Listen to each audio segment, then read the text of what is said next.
Hello, well this week I have had to write a feature on mindfulness, which was really apt for me because at the moment I have loads going on. It's that like end of school year, there's a million things that kids are doing, I have work deadlines coming out of my ears, and I'm basically feeling completely frazzled.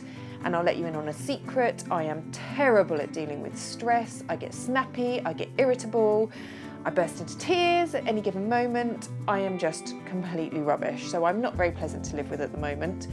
So when I was researching all this stuff about mindfulness, I thought actually some of these ideas would be really good for me. Basically, mindfulness, massive buzzword at the moment, although it's been around for donkeys. You've either never heard of it at all, or you've heard about it but you're not really sure how to do it, or you're an absolute pro, you're loving it, in which case please leave me some tips to help me out. It's basically an ancient Buddhist meditation technique and breathing exercises, and it's all about focusing your attention on the present moment, so not worrying about what's gone on in the past, what's happening in the future, just really focusing in on what's happening right there and then. As a sort of introduction, I downloaded an app called Headspace. It's been around a couple of years, so it's not new, but it's been really popular. And it has this Take 10, which is a sort of introduction to mindfulness practice. For 10 days, you take 10 minutes and it talks you through it, you listen to it. I've been doing that first thing in the morning when I wake up so that I can sort of start the day calmer and clearer. And it's definitely helped me cope with the busyness of the mornings and the stress of knowing that I've got 101 things to do that day. So I just sit in bed, listen to the app, let it talk me through the breathing techniques, because those are sort of fundamental to mindfulness, and it just gives a bit of background. I really recommend that as an introduction. Another mindfulness exercise practice that I think is brilliant is walking. Now, I used to try and do this really regularly, go out for a walk every day, and it was really good when the kids started school because I could combine that with the school run. But now that they do the school run on their bikes, it's a bit more frenetic and I don't get that sort of quiet moment to think about what I'm doing with my day. So I'd really like to introduce that back again.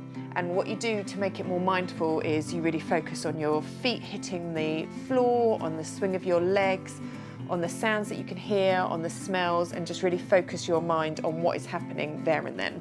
But my favourite mindful activity by far has got to be mindful colouring. Now, there's been a massive growth in the popularity of colouring books for adults. I think there's some ridiculous number in the UK top 10 bestsellers. So I have tried out a few and I am totally hooked. First one I got was the Mindfulness colouring book by Farrarons. I'll put the details in the comments, but it's brilliant and I'm really enjoying it, and it's a nice pocket-sized one that can go in my handbag. And then this one is just so beautiful. It's Millie Marotta's Animal Kingdom. She's also got a new one out, and it is just full of gorgeousness. So I'm really keen to get going on that.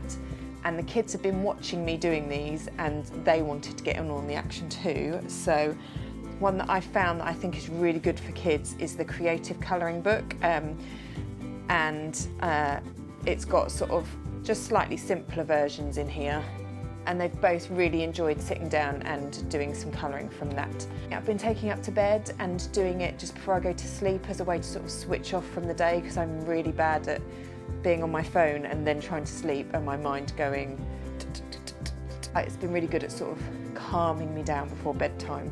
All in all, I'm really impressed. I'm going to carry on with Headspace with my Take 10 and then hopefully continue that on past the 10 days. So I would definitely give it a go and find an activity that suits you. If you've got any tips, then please do share them because I'd love to hear them, and I will see you guys again soon. Bye!